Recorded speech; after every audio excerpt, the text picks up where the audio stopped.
If you're doing domestic work and wondering how to start winning commercial contracts, this is everything I wish somebody had told me, because the gap between domestic and commercial isn't actually that big, but there are a few things you have to have in place before commercial contractors will even look at you. So firstly, commercial clients aren't just bigger versions of domestic clients. They look at things completely differently.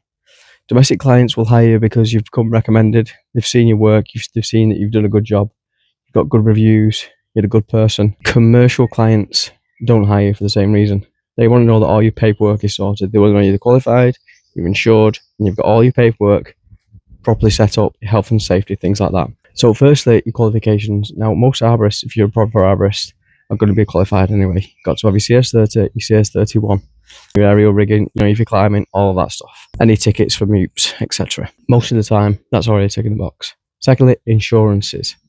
Now, most commercial contracts will want a minimum public liability of £5 million. Some will want 10 million. Then you've got your employer's liability if you've got people working for you, which you're going to. Again, that's just more of a tick in the box really for insurance. You're probably going to have insurance anyway. Lastly is your health and safety documentation, your risk assessments, your method statements. That one is really important. They're one of the main things that commercial clients are going to be looking at. Now, you can't just have something that's been knocked together the night before, or generic templates that you've put together, or bits of scrap from here, there and everywhere. It's got to be site specific for a start. It's got to be specific to the task that you're doing. It's got to be written specifically for their job. Cost assessments for the substances that you're using on site. Equipment pre-use checks for all the equipment you're going to be using. Site safety briefings. Morning you turn up, site safety briefing. All that's got to be recorded. Competence declarations to make sure everyone in site is competent and fully qualified to do the job. These are just some of the things that the commercial contractors expect to see. And the thing is, these health and safety teams look at this stuff day in and day out. So if you're just using a generic template, it's not specific to the job, it's going to be a red flag straight away, and you're probably not going to be awarded the contract in the first place before they've even seen your work. So once you've got those three things in place, your qualifications, your insurance, your documentation, where do you go from there? How do you go about finding the work itself? Well, there's a few ways you can do that. Firstly, principal contractors. Find out who's doing the major construction in your area, get in touch with them.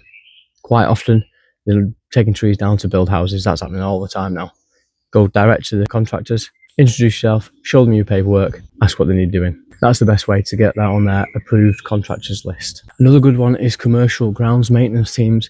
We have a few different commercial grounds maintenance companies that we use in different areas that quite often need trees doing in schools or on managing estates, things like that. And they'll get in touch with you. You've got a good relationship with them. They'll get in touch with you when any tree work needs doing. Obviously, you've got your local authority.